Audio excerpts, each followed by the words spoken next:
Hello.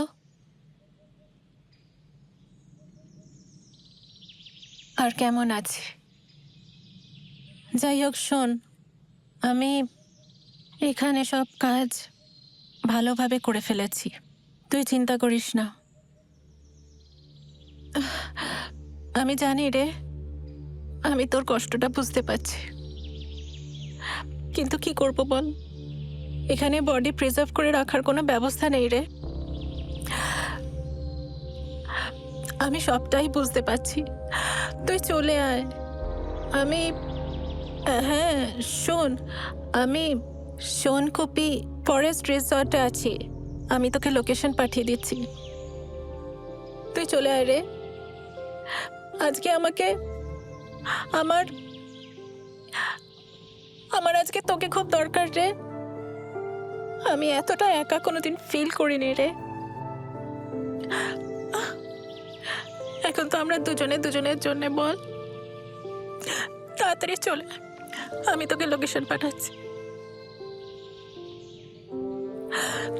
সাবধানে আসিস। হ্যাঁ হ্যাঁ, ঠিক আছে, রাখছি। হ্যাঁ, আচ্ছা।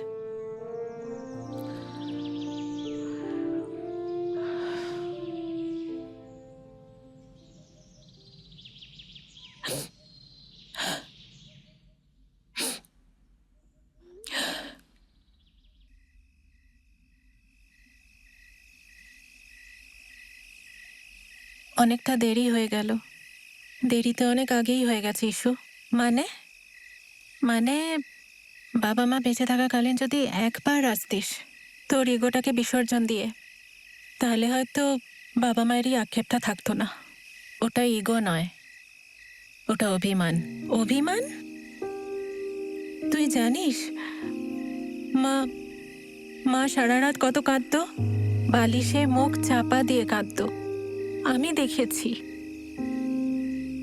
তুই তুই তুই বাড়ি থেকে চলে যাওয়ার পর কোনো দিনও তোর ফেভারিট ডিশগুলো মা রান্না করেনি।